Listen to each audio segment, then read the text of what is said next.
ഏകാഗ്ര ഹൃദയത്തോടെ അപജാസ്തോത്രമേ കർത്താവേ ഞങ്ങൾ എടുക്കേണ്ടതിനായി ദൈവത്തോട് ഞങ്ങൾ പ്രാർത്ഥിക്കുക.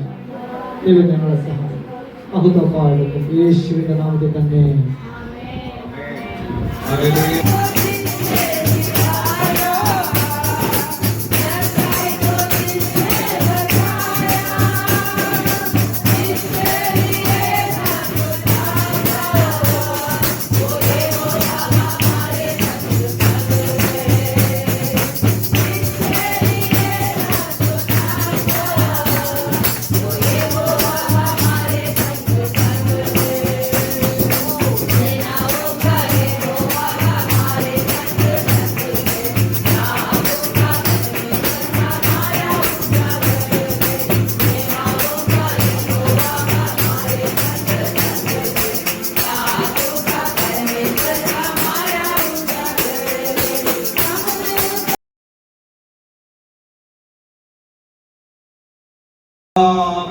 ജീവിതത്തിൽ സംഭവിച്ചിരിക്കുന്ന അല്ലെങ്കിൽ ജീവിതത്തോടനുബന്ധമായി ദൈവത്തിരിക്കുന്ന ഉപദേശങ്ങൾ, അത്ഭുത പ്രവൃത്തികൾ, ഇങ്ങനെയുള്ള കാര്യങ്ങളൊക്കെ ജനത്തോട് അറിയിക്കുവാൻ ലിഖിത രൂപത്തിൽ ഒന്നും ഉണ്ടായിരുന്ന ഒരു കാലഘട്ടമാണ്.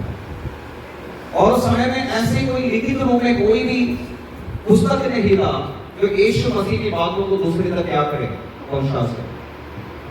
देखो, आपकी परदादा से आपको जानकारी मिला आपकी गांव की, वो जानकारी आप अपने बच्चों को दे रहा है। हो सकता है उस परदादों में जो बातें देखा है आपने देखा होगा, लेकिन आपके बच्चे ने नहीं देखा, लेकिन जो बात आप सुन रहे वो बात आप समझा। तो वो जो देखने वाला भी बोलने वालों में भी बहुत अंतर होता है ना। जैसे हाथी का बात, हाथी के जो पैरों को किसी ने छूकर बोला है वो क्या है? एक बड़ा सा एक पेड़ है ना। उसके जो पूंछ को छू के किसी ने बोला है वो कौन है? वो एक झाड़ू के जैसे है। उसके जो शरीर को देखा है एक चट्टान के जैसे बोल रहा। इस प्रकार जिन्होंने भी जिस भाग को छू लिया है उस भाग के अनुसार क्या करने लगे? बोलने लगे। तो यीशु मसीह को करने के बाद कलीसिया आगे बढ़ा।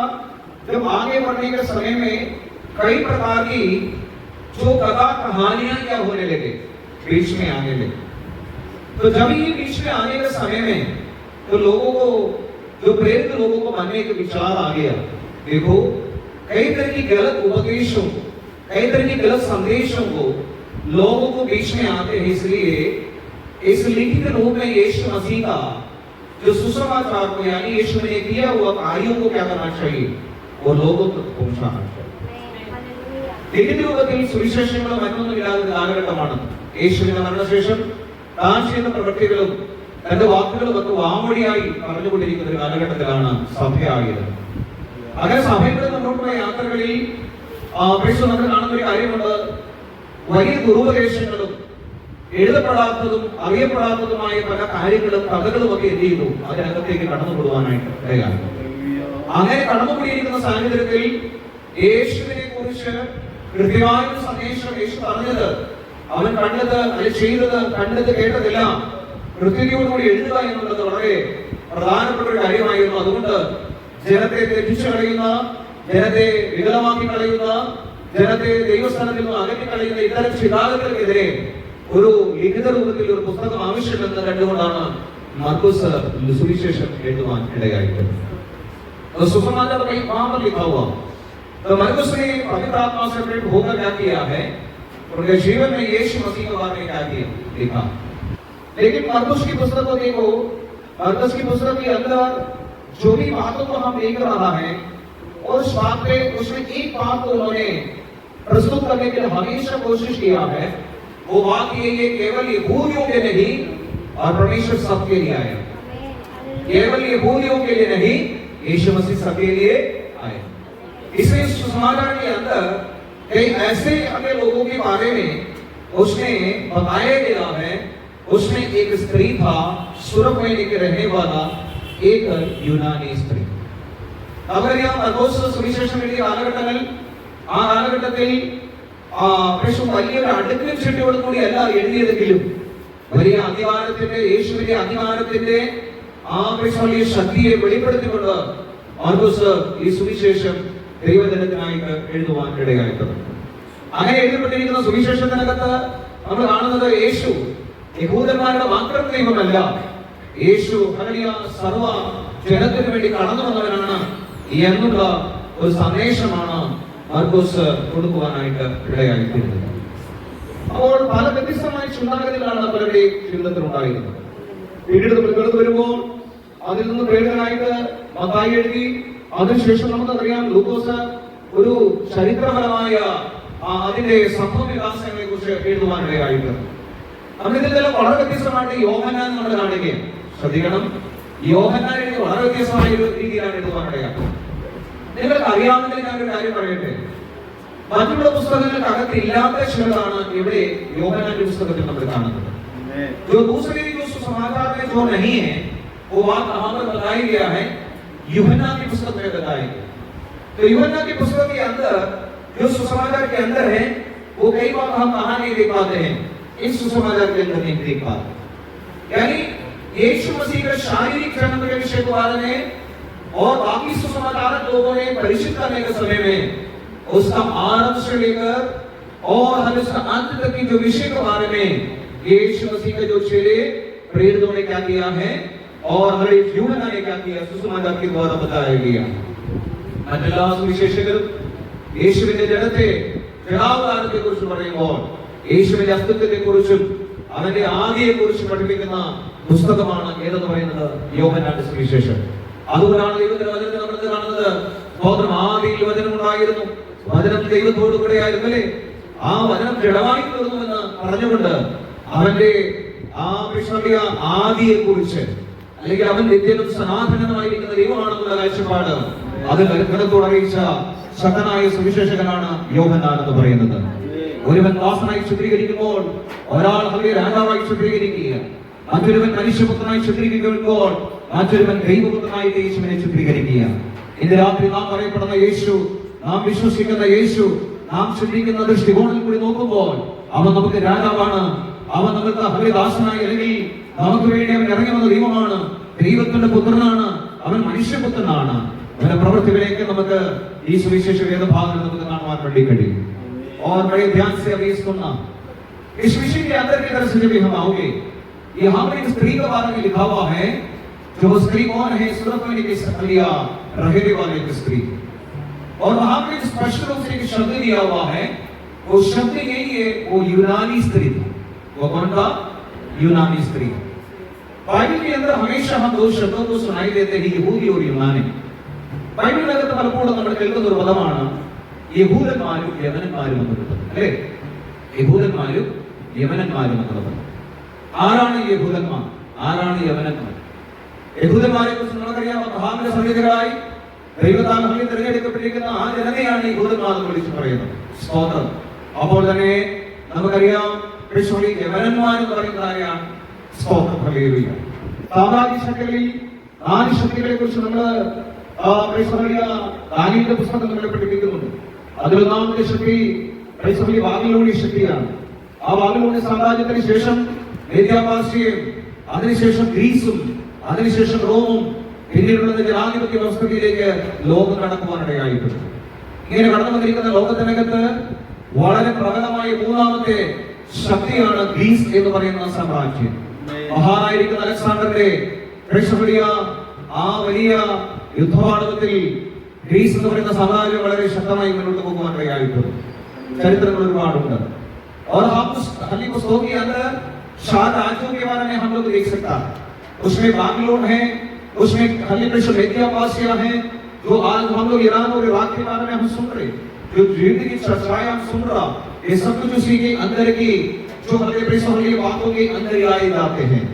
उसके बाद हलिया एक ग्रीस साम्राज्य, एक महान अलेक्जेंडर की, वो जो समय की बात के बादशाह अलेक्जेंडर की बात तो हम लोग सुनाई देते हैं. एक महान राजा था, उसने और ग्रीक साम्राज्यों को क्या किया है? बहुत आगे लेकर गया. मैं ये क्या बोलना चाहता हूँ, एक ग्रीक साम्राज्य के अंदर हम देखा जाए तो बहुत कुछ हमें सीखने के लिए है. आज हमारे ग्लोबल लैंग्वेज जो इंग्लिश है ना, एक विश्वव्यापी भाषा के रूप में देखा जाए तो वो क्या है? इंग्लिश कहा जाता है. लेकिन उस समय के अंदर जो विश्वव्यापी एक भाषा के रूप में ग्रीक जो शब्दों को यानी उस लिपि को क्या किए थे, इस्तेमाल किया। उसमें एक मुख्य व्यक्ति कौन थे मालूम है? ग्रीस का अंदर एक ग्रीक जो भाषा को आगे बढ़ाने वाला व्यक्ति कौन था मालूम है? अलेक्जेंडर था। तो मैं कहता हूँ ग्रीस की तरफ से आप देख रहे हैं, ग्रीस एक വലിയ അതിമഹത്തായ ബൃഹത്തായ സംസ്കാരവും ബ്രിട്ടീഷ് വലിയ ആ കാലഘട്ടത്തിൽ ഏറ്റവും വലിയ ശക്തിയുതമായിട്ടുള്ള ഒരു രാജ്യമായിട്ടാണ് നമുക്ക് ഗ്രീസിനെ കാണുവാൻ കഴിയുന്നത്. അലക്സാണ്ടർ കാലത്ത് വിശ്വവ്യാപിയായിരിക്കുന്ന അല്ലെങ്കിൽ ആ ഗ്രീക്കിന്റെ ആ ലിപികളിലേക്ക് എന്താണ് ഒരുപാട് മുന്നോട്ട് കൊണ്ടുവരുവാൻ ഇടയായിട്ടുള്ള ഒരു മനുഷ്യനാണ് ഈ അലക്സാണ്ടർ എന്ന് പറയുന്നത്. ആ കാലഘട്ടങ്ങളിൽ നോക്കിയാൽ നമുക്കറിയാം തത്വജ്ഞാനികൾ ഇവിടെയുണ്ട്. ആ സമയത്ത് നമ്മൾ നോക്കിയാൽ വൈദ്യശാസ്ത്രത്തിൽ വളരെ മുന്നോട്ട് പോയ ഒരു കാലഘട്ടമാണ്. വൈദ്യശാസ്ത്രത്തിൽ വിവാദമായിരിക്കുന്ന ഹെറോഡോട്ടസും തത്വജ്ഞാനികളുടെ അതേ വലിയ ഈറ്റിലമായിരുന്നതാണ് നമുക്ക് ഇവിടെ കാണുവാൻ കഴിയുന്നത്. അതുകൊണ്ടാണ് പൗലോസ് പറയുന്നത് ജ്ഞാനികൾ യവനന്മാർക്ക് രക്ഷിക്കുന്നു, ജ്ഞാനം അന്വേഷിക്കാൻ ഇടയായിത്തീരുന്നു. ഞാൻ ഈ പശ്ചാത്തലം പറയുന്നതിന്റെ കാര്യം നിങ്ങൾക്ക് ഇതിന്റെ അവസാനം വരുമ്പോൾ നിങ്ങൾക്ക് മനസ്സിലാകും. അപ്പോൾ ജ്ഞാനികൾ അല്ലെങ്കിൽ യവനന്മാർ ജ്ഞാനം അന്വേഷിക്കുന്നു എന്നാണ് അവിടെ പറയുന്നത്. പക്ഷെ ജ്ഞാനികൾ തത്വജ്ഞാനികളിൽ അതേ ഗ്രഹണ്യന്മാരായിട്ടുള്ളവരുണ്ട്.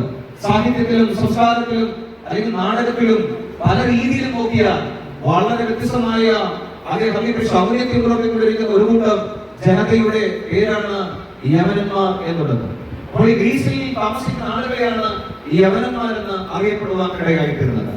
तो ग्रीस साम्राज्य के अंदर रहने वाले लोगों को क्या बुलाए जाते हैं? यूनानी बुलाए जाते हैं।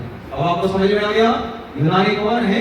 जो ग्रीस की जो साम्राज्य के जो रहने वाले लोगों को, निवासियों को क्या बुलाए जाते हैं? जैसे हम भारत के रहने वालों को भारतीय बुलाए जाते हैं, इंडियन बुलाए जाते हैं, वैसे यूनानी में जो ग्रीस में रहने वाले लोगों को क्या बुलाए जाते हैं? जो हले कृष्ण यूनानी बुलाए जाते हैं। बाइबल के अंदर हम लोग यूनानी भाषा में यूनानी व्यक्तियों को मुख्य धारा में हम 3 व्यक्तियों का हम लोग देख सकता है। मुख्य धारा में 3 यूनानियों को हम लोग देख सकते हैं.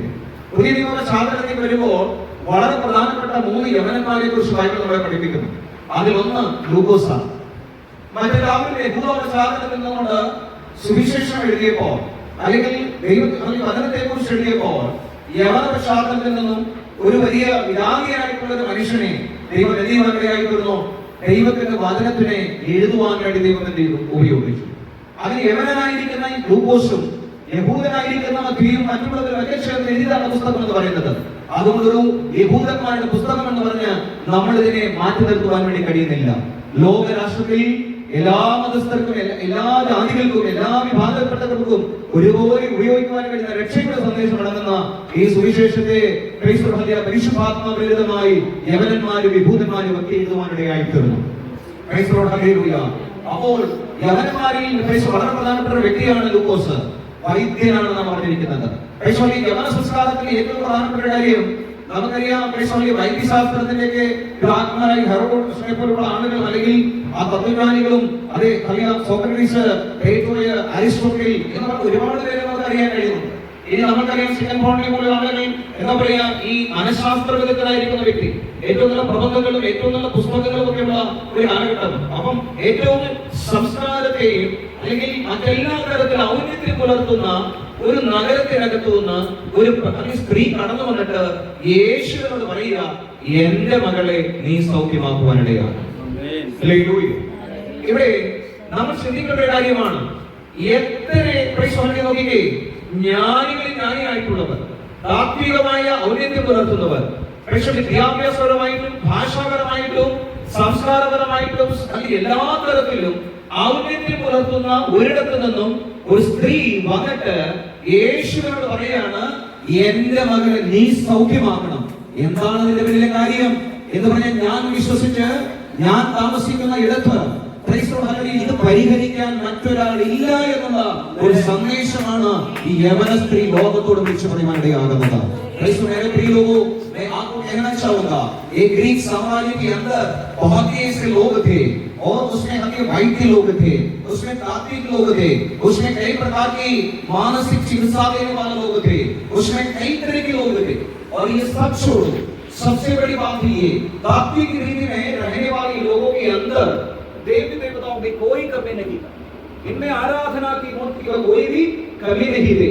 हम देखते हैं जो ब्यूटी का देवता और डायना उसको कहां से है, जो ग्रीस से रिलेटेड है ना, सीयूस हो गया, कई तरह की जो 30 करोड़ तो हमको बोलते हैं, लेकिन उससे अधिक लोगों को क्या करते हैं, परमेश्वर में आराधना करने वाले जगह से एक व्यक्ति आकर अपने बेटी को ले आकर कह रहा है, मेरी बेटी को तू चंगा कर लेना। Hallelujah, hallelujah, praise the Lord. मुझे इस बात पे गर्व हो रहा है। क्या तुम्हारे पास कोई ताकत नहीं है? क्या तुम्हारे पास कोई वैद्य नहीं है? क्या तुम्हारे पास कोई तकनीक नहीं है? क्या तुम्हारे पास हलिया ये पहले सुलझाने वाला कोई नहीं है? क्यों यीशु मसीह उसको मालूम था, मुझे हलिया अगर मेरी बेटी को अगर कोई चंगाई दे सकता है, कोई छुटकारा दे सकता है, केवल एक ही है, वो मेरा प्रभु यीशु मसीह है। वो जीवित परमेश्वर का पुत्र है, वो जीवित परमेश्वर का पुत्र है। इसलिए वो स्त्री आकर कह रहा है, मेरे बेटी को तू चंगाई दे। എല്ലാവരോടും വിളിച്ചു പറയട്ടെ, നമുക്ക് ചുറ്റുപാട് നമ്മളെ ഉപദേശിക്കാൻ ഒരുപാട് പേരുണ്ടാകാം. നമുക്ക് അത് നമുക്ക് പറഞ്ഞു തരുവാൻ ഒരുപാട് കാര്യങ്ങൾ ഉണ്ടായിരിക്കാം. മറ്റു പലർക്കും അത് താത്വികമായി പറയുവാൻ, ഫിലോസഫിയോടെ പറഞ്ഞു തരുവാൻ ആളുകൾ ഉണ്ടായിരിക്കാം. നിനക്ക് ജ്ഞാനം പറഞ്ഞു തരുവാൻ ആളുകൾ ഉണ്ടായിരിക്കാം. ആരാധനയെ കുറിച്ച് പറഞ്ഞു തരുവാൻ ആളുകൾ ഉണ്ടായിരിക്കാം. മറ്റു പലതും പറഞ്ഞു തരുവാൻ ആളുകൾ ഉണ്ടായിരിക്കാം. പക്ഷെ നിന്റെ പ്രശ്നത്തിന് പരിഹാരകനായി ഒരുവൻ മാത്രമേ ഉള്ളൂ. അത് കർത്താവായിരിക്കുന്ന യേശു ക്രിസ്തുവാണ്. ഇന്ന് രാത്രി ആ സത്യം മനസ്സിലാക്കിയ ഒരു സ്ത്രീ യേശുവിന്റെ അരികിലേക്ക് വന്ന് പ്രാർത്ഥിക്കുക. എന്റെ മകളെ സൗഖ്യമാക്കണമെന്ന് പറയുമ്പോൾ ലോകത്തോട് വിളിച്ചുപെടുന്ന ഒരു സന്ദേശമുണ്ട്, സമാധാനത്തിന്റെ സന്ദേശമുണ്ട്. അവർ രക്ഷ പ്രാപിക്കാൻ അത് യഹൂദനായാലും യമനായാലും ആകാശത്തിന്റെ കീഴിൽ പ്രധാന ഭൂമിക്ക് മുകളിൽ ഒറ്റ നാമമേ ഉള്ളൂ. അത് കർത്താവായിരിക്കുന്ന യേശു ക്രിസ്തുവിന്റെ നാമമാണ്. ये यमन स्त्री एक ही संदेश दे रहा सबको, आकाश के नीचे पृथ्वी के ऊपर उद्धार पाने के लिए एक ही नाम है, वो प्रभु यीशु मसीह का नाम है। मैं ये सोच रहा था, क्या ये बेटी को लेकर अपनों के पास नहीं जा सकते थे? क्या अपने कोई परिशुद्ध आत्मिकों के पास नहीं जा सकते थे? क्या उनमें से कोई ऐसे व्यक्तियों के पास नहीं जा सकते थे? जा सकता था, हालेलुया। लेकिन उसके मालूम है वहां से मुझे तो क्या मिलेगा उसको मालूम, लेकिन यहां से मुझे क्या मिलूं मालूम है, देखो उसको सच्ची तरह से मालूम। इसलिए यीशु मसीह ने बोला, देखो बच्चों का भोजन एक आत्मा में क्या नहीं देता, किसको नहीं देता, उस कुत्तों को नहीं देता हूं बोल रहा था। एक कहावत नहीं बोल रहा था। तब उसने बोला नहीं नहीं, वो झूठे हमें प्रश्न अंदर क्या बोलते हैं, और उस भोजन से और उसका भी हम यहाँ पेट भर जाता है। हमें देखो उसका विश्वास कितना मजबूत है, उसका विश्वास कितना मजबूत है।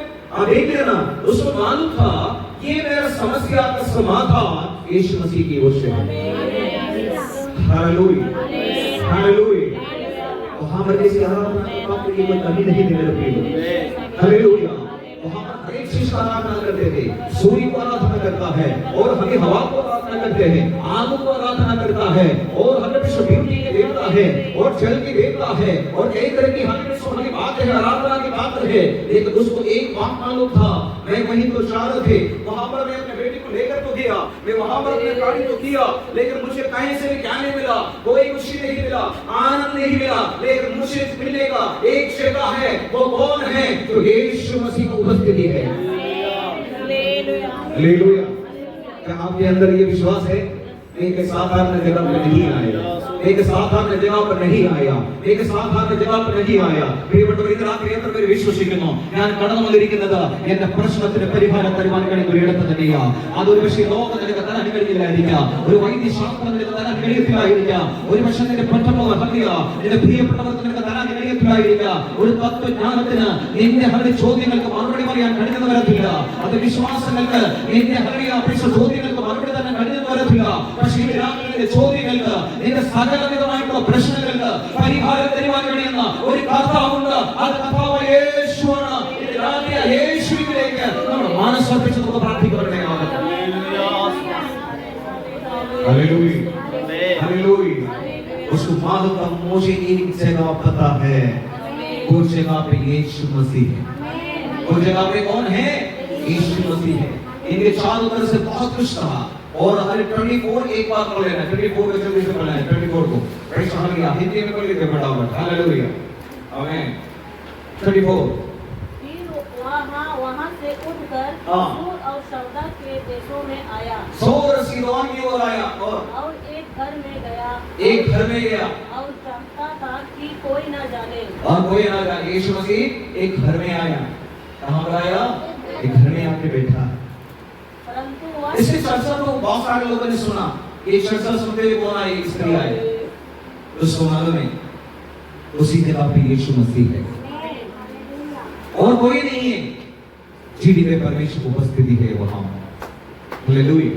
मैं जान रहा हूं उस जीडी में परमेश्वर की उपस्थिति में जा। हो सकता है बहुत जगह में होकर ही आए हो, बहुत जगह में आपने अपने विषयों को बता भी आए होगा, लेकिन किसी ने आपको समस्या का समाधान नहीं दे पाया। कोई बात नहीं, यीशु मसीह की उपस्थिति में तुम आए। एक घर को क्यों चुना उसने? क्योंकि वो घर को इसलिए चुना है यीशु वहां पर है। एक घर को क्यों चुना है? यीशु वहां पर है। इधर आप नाम लेते हैं, ഈ റൂമിനകത്ത് വന്നിരിക്കുന്നത് നമ്മുടെ ഇപ്പോൾ റൂമുകളുണ്ട്, നമുക്ക് മറ്റു ഇടങ്ങളുണ്ട്. എന്താ ഇന്ന് രാത്രി നമ്മൾ ഇവിടെ വന്നിരിക്കുന്നത്? നമുക്കറിയാം രണ്ടോ മൂന്നോ പേര് എന്റെ നാമത്തിൽ കൂടി വരുന്നവരുടെ നടുവിൽ അവൻ ഉണ്ട്. അവൻ അത്ഭുത മന്ത്രി, വീരനാം ദൈവം, നിത്യപിതാവ്, സമാധാന പ്രഭു. എന്നെ പ്രശ്നങ്ങൾക്ക് പരിഹാരം നൽകി തരുവാൻ കഴിയുന്ന ദൈവം ഇന്ന് രാത്രി ആ ദൈവത്തിന്റെ ശക്തി എന്റെ കുടുംബത്തിലേക്ക് ഇറങ്ങി വരുവാനിടയാകട്ടെ. എന്റെ പ്രശ്നങ്ങളിലേക്ക് ഇറങ്ങി വരുവാനിടയാകട്ടെ. ആർക്കും പരിഹരിക്കാൻ കഴിയാത്ത പ്രശ്നങ്ങൾക്ക്, പ്രതികൂലങ്ങൾക്കൊക്കെ ഒരു മറുപടിയായി യേശുവിന്റെ സാന്നിധ്യത്തിലേക്ക് ഇറങ്ങി വരുവാനിടയാകട്ടെ. Hallelujah hallelujah hallelujah. इधर करके जरा आप यहाँ मेरी प्रार्थना अब जीवन कितने लोग ऐसे एक प्रार्थना कर सकता है? प्रभु मैं भी एक ऐसे जगह से आया, वहां पर कोई किसी खालिया देखो किसी को कोई कमी नहीं था, लेकिन मेरा समस्या का समाधान कोई नहीं कर पा रहा, मेरे दुख को कोई नहीं समझ पा रहा था, मेरी बेटी का दर्द को कोई नहीं समझ पा रहा था, मेरी पति का विषय को कोई नहीं समझ पा रहा था, मेरी बीमारी का विषय को कोई नहीं समझ पा रहा था, लेकिन मुझे एक जगह मालूम है वहां मेरा यीशु है। मैं वही जानना चाहता हूँ, मैं वही आराधना करना चाहता हूँ, उसे मैं पुकारना चाहता हूँ, उसे मैं आराधना करना चाहता हूँ, मैं विश्वास रखना चाहता हूँ। मैं जानता हूँ इस विश्वास से मेरी बेटी ठीक होगा। हालेलुया। इस स्त्री का विषय, इस स्त्री खाली बच्चों को ऊपर दुष्टता है तो मेरे प्रिय लोगों, मेरे और आपका विषय कहीं और है, विषय हो। हालेलुया। ഇന്ന് രാത്രി ഈ കുഞ്ഞിന്റെ വിഷയത്തെ പരിഹരിപ്പാൻ യേശുവിന്റെ സാന്നിധ്യം മതിയാകുന്നു നമുക്ക് വിശ്വസിക്കാനിടയാണ്. ഒരു ജാതീയ സ്ത്രീ വിശ്വസിച്ചുകൊണ്ട് യേശുവിന്റെ അരികിലേക്ക് വന്നിട്ട് അവൻ നിമിത്തം ഒരു വിടുതൽ പ്രാപിച്ചുവെങ്കിൽ ഇന്ന് രാത്രി രക്ഷിക്കപ്പെട്ട് അത് സ്നാനപ്പെട്ട ദൈവസഭയോട് ചേർന്ന ദൈവത്തിന്റെ പൈതലെ നീ വന്നിരിക്കുന്ന ഇടമെന്ന് പറയുന്നത് ദൈവ സാന്നിധ്യമുള്ള ഇടമാ, പ്രാർത്ഥനയുടെ ഇടമാ, ആരാധനയുടെ ഇടമാ. ആരാധിക്കുന്നവരുടെ നടുവിൽ വിടുതലുകളുണ്ട്, അത് പ്രാർത്ഥിക്കുന്നവരുടെ നടുവിൽ വിടുതലുകളുണ്ട്. രാത്രി വിശ്വാസത്തോടുകൂടിയ പ്രാർത്ഥന അത് വീരക്കാരനെ സൗഖ്യമാക്കുന്നു. വിശ്വാസത്തോടുകൂടിയ പ്രാർത്ഥന ചില ബന്ധനങ്ങളെ അടിക്കുന്നു. ഇന്ന് രാത്രി ദൈവിക സൗഖ്യം, സമാധാനം ഈ പറയപ്പെട്ട വിഷയങ്ങളിൽ നിങ്ങളുടെ മാതാപിതാക്കളിൽ, നിങ്ങളുടെ സഹോദരങ്ങളിൽ, കുഞ്ഞുങ്ങളിൽ ഈ രാത്രി വ്യാപിക്കട്ടെ.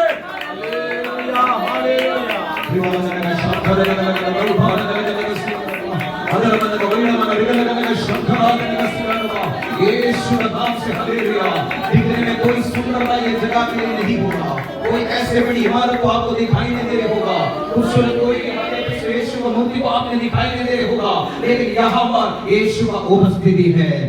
വീടിനകത്ത് ഒന്നും കൊത്തിവെച്ച ഒന്നും അവിടെ ഉണ്ടായിരുന്നില്ല കേട്ടോ. ആ വീടിനകത്ത് അലങ്കരിക്കപ്പെട്ട ഒരു ഇടമാണെന്ന് ഞാൻ കരുതുന്നില്ല. ആ ഇടം എന്ന് പറയുന്നത് വലിയ ഒരു ആരാധന സ്ഥലമായിട്ട് നിങ്ങൾക്ക് കണക്കാക്കാൻ കഴിയില്ല. അവരൊരു വീട്ടിലാണ് കടന്നു വരുവാനിടയായത്. ഇന്ന് രാത്രി ഞാൻ പറയേണ്ട സ്ഥലമല്ല പ്രധാനം, അവിടെ ആയിരിക്കുന്ന ദൈവത്തിന്റെ സാന്നിധ്യമാണ്. ഇന്ന് രാത്രി ഇവിടെ കാണുന്ന ഈ കെട്ടിടത്തിനകത്തേക്ക് നീ കടന്നു വരുമ്പോൾ, ഒരു ചെറിയ ഹോളിനകത്തേക്ക് നീ കടന്നു വരുമ്പോൾ ഇതിന്റെ വിശാലതകൾ ഒന്നും നീ നോക്കണ്ട. ഇതിനകത്ത് വ്യാപരിക്കുന്ന വിശ്വവ്യാപിയായ ഒരു ദൈവം നിനക്ക് വേണ്ടിയുണ്ട്. സർവശക്തനായ ഒരു ദൈവമുണ്ട്, സർവവ്യാപിയായ ഒരു ദൈവമുണ്ട്. അവന്റെ സാന്നിധ്യം നമുക്ക് വേണ്ടി ഇറങ്ങിയാൽ ഇത് രാത്രി നമുക്കൊരു സമാധാനം ഉണ്ടാകുന്നതാണ്.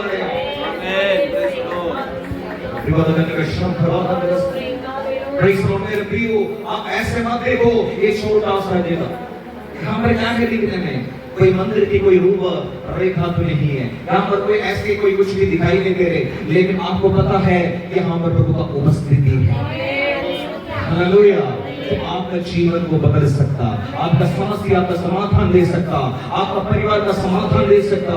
आज कितने लोग उस बात में विश्वास करने के लिए तैयार हैं? तो विश्वव्यापी परमेश्वर है. हॉल का विस्तृति मत देखो, एक विश्वव्यापी परमेश्वर की उपस्थिति यहाँ पर है. आमेन। हालेलुया। एक बड़ा हॉल तो नहीं है, लेकिन एक बड़ा परमेश्वर यहाँ पर है। एक बड़ा इमारत तो नहीं है, लेकिन एक बड़ा मंडप रखने वाला परमेश्वर यहाँ पर है। क्या तुम विश्वास कर रहे हो? विश्वास कर अपना हाथ उठाकर परमेश्वर का धन्यवाद करो।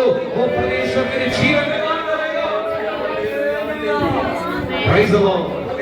ലോകാവസ്ഥകളെ ഇന്ന് രാത്രി യേശുവിന്റെ നാമത്തിൽ നമുക്ക് ഒരുമിച്ച് ചേർന്നുകൊണ്ട് അതിനൊരു ജയത്തെ പ്രഖ്യാപിക്കാം. Praise the Lord. ഒരുപാട് പേരെ അതിന്റെ ഭാഗ്യ കുഞ്ഞിനെ ഒരുപാട് പേരെ ഞാൻ കാണിച്ചതാ. ഒരുപാട് മരുന്നുകൾ ഞാൻ കഴിച്ചതാ. ഒരുപാട് പൈസയുടെ പ്രയാസത്തിൽ കൂടി ഞാൻ കടന്നുപോയതാ. ഈ രോഗനിമിത്തം ഞാൻ അനുഭവിക്കാത്തതൊന്നുമില്ല. ഈ രോഗനിമിത്തം അനുഭവിക്കാത്ത നിന്നയില്ല, പരിഭാഷമില്ല, അതേ ആരോഗ്യ പ്രശ്നങ്ങളില്ല. പക്ഷെ ഇന്ന് രാത്രി ഞാൻ നിന്റെ സന്നിധിയിൽ കടന്നു വന്നിരിക്കുക. ആത്മാവിൽ എനിക്കൊരു വിടുതൽ തരണമേ എന്ന് ദൈവത്തോട് നമുക്ക് പ്രാർത്ഥിക്കാം. तो ये निंदा दूर होने के लिए, ये अपमान दूर होने के लिए, लेकिन किसी ने भी मेरे जीवन में करके नहीं दिया, लेकिन मैं जानता हूँ तो ये काम कर सकता है. मेरे बाप को नहीं दिया, मेरे जीवन में अद्भुत कार्य हुआ, मुझे समाधान है. इस विषय में मुझे छुटकारा चाहिए. वो लोग अपने हाथ को उठाइए, मैं प्रार्थना करना चाहता हूँ. वो लोग अपने हाथ को उठाइए, मैं प्रार्थना करना चाहता हूँ. ഇന്ന് രാത്രി പരിഹരിക്കാൻ കഴിയാത്ത ഒരു വിഷയമായിട്ട് ഞാൻ വന്നിരിക്കുന്നു. എന്റെ ചുറ്റുപാടുകൾ എനിക്ക് ഈ വിഷയത്തിൽ ഒന്നും ചെയ്യാൻ കഴിഞ്ഞിട്ടില്ല. പക്ഷെ ഇന്ന് രാത്രി ഞാൻ വിശ്വസിക്കുന്നു എന്റെ ദൈവം ഈ വിഷയത്തിൽ ഒരു പരിഹാരം തരാൻ പോകുന്നു. യേശുവിന്റെ നാമത്തിൽ വിശ്വസിക്കുന്നവരാ ക്രിസ്തുവിൽ അടയാളത്തിന് സാധ്യമാകുന്ന ദൈവത്തിന്റെ വചനം പറയുന്നു. यदि विश्वास करेगा तो महिमा देखेगा परमेश्वर का.